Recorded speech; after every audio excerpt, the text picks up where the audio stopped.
Hello friends, welcome to my YouTube channel Saral astro. आज हम लघु पराशरी का 14 और 15 श्लोक रिफर करेंगे। हमारा एक अध्याय खत्म हो गया है, संज्ञा अध्याय, और अब हमारा चालू होगा राजयोग अध्याय। उसका फर्स्ट श्लोक है और टोटल लघु पराशरी का 14 श्लोक है। तो 14 श्लोक की मैंने स्लाइड अब मैं आपके सामने रख रहा हूँ। ये हमारी संस्कृत स्लाइड है और इसका मैं अब वो संस्कृत स्लाइड क्या कहती है वो बोलता हूँ कि केंद्र त्रिकोण पतय संबंधेन परस्परम इतरेर प्रसक्ता छेदिशेष फलदायका। इसके अंदर लेखक ये कहना चाहते हैं कि केंद्राधिपति और त्रिकोणाधिपति परस्पर अगर एक दूसरे के साथ संबंध करते हो और दूसरे कोई स्थान के साथ या फिर उसके स्वामी के साथ संबंध ना करते हो तो वो विशेष शुभदायक होते हैं। एग्जाम्पल के तौर पे मैं अभी एक दो एग्जाम्पल आपको देना चाहता हूँ। फर्स्ट एग्जाम्पल है हमारा मेष लग्न का। तो मेष लग्न के अंदर हमारी जो कुंडली है उसके अंदर मैंने त्रिकोण त्रिकोण और केंद्र का मालिक एक है। जो चंद्र है वो केंद्र का मालिक है और त्रिकोण का मालिक है सूर्य। ये आप देख सकते हैं कि चौथे स्थान में चौथी राशि है। चौथी राशि का मालिक होता है चंद्र और पांचवी राशि का मालिक होता है सूर्य। चंद्र सूर्य अभी इस कुंडली में बुध के साथ विराजमान है 8वें स्थान पे। तो बुध कौन से स्थान का मालिक है? तीसरे स्थान का। तो तीसरे स्थान से ये केंद्र त्रिकोण के मालिक का संबंध हुआ इस कुंडली में। तो ये शुभदायक फल आपको नहीं देते हैं। साथ ही साथ दूसरी कुंडली में आपके सामने दिखा रहा हूँ वो है वृषभ लग्न की। वृषभ लग्न के अंदर बुध शनि बैठे हैं। लग्न के अंदर ही बुध शनि बैठे हुए हैं जो केंद्र और त्रिकोण के मालिक होते हैं। और 5वें स्थान यानी केंद्र का मालिक होता है बुध और त्रिकोण स्थान यानी 10वां स्थान हमारा केंद्र स्थान होता है। और त्रिकोण स्थान हमारा होता है 1 5 9। 1 5 9 के अंदर पांचवा स्थान हमारा है, उसमें बुध की राशि है कन्या राशि। कन्या राशि का मालिक बुध होता है।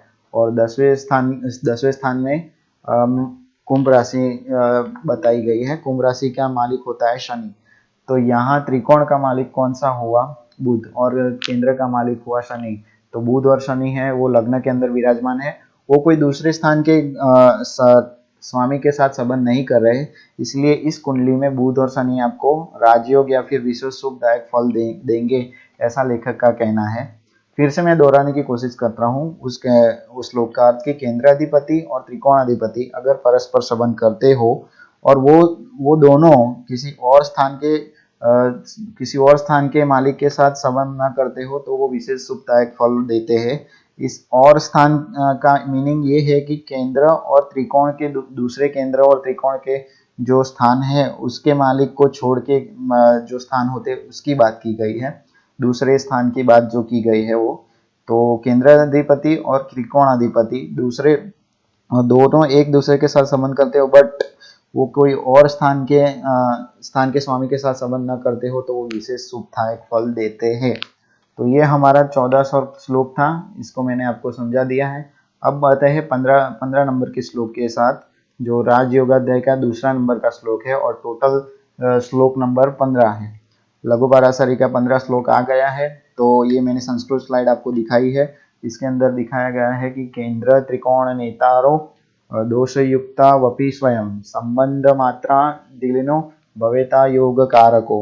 इसमें लेखक ये कहते हैं कि बलवान केंद्र और त्रिकोणाधिपति खुद वो दोष युक्त हो और फिर भी एक दूसरे के साथ संबंध करते हो तो वो दोषयुक्त होने के बावजूद भी वो राजयोग कारक फल देते हैं या फिर राजयोग कारक बनते हैं। फॉर एग्जाम्पल के तौर पे मैं आपको एक कुंडली दिखा रहा हूँ। इसमें मैंने कुंभ लग्न की कुंडली आपको दिखाई है। कुंभ लग्न की कुंडली के अंदर यहाँ शुक्र मंगल 7वें स्थान में विराजमान है। अब शुक्र हमारा है वो एक केंद्र और त्रिकोण का मालिक है। इधर आप देख सकते हैं कि चौथे स्थान में केंद्र स्थान है हमारा, चौथा स्थान।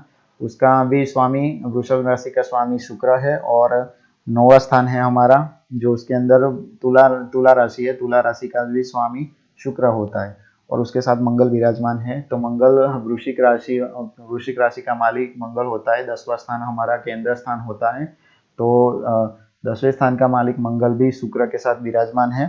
तो ये दोनों भी बैठे हैं कहाँ, देखिए अभी ये बैठे हैं हमारे 7वें स्थान में।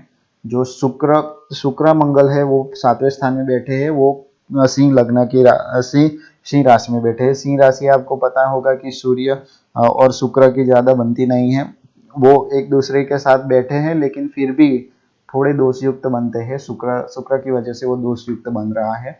तो शुक्र और दोषयुक्त होने के बावजूद भी शुक्र मंगल अगर परस्पर साथ मिल रहे हैं तो भी वो दोषयुक्त होने के बावजूद भी वो राजयोग कारक होते हैं, ऐसा लेखक का कहना है।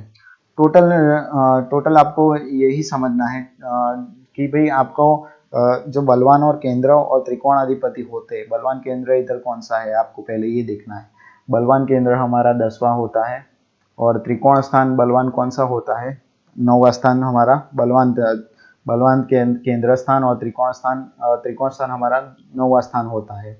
तो ये बलवान स्थान की बात की गई है। तो बलवान केंद्र और त्रिकोणाधिपति खुद दोषयुक्त होने के बावजूद आपको परस्पर संबंध करने की वजह से आपको शुभ फल देते हैं, ऐसा लेखक का कहना है। तो आज हमने 14वां और 15वां श्लोक दोनों श्लोक कंप्लीट कर लिए हैं।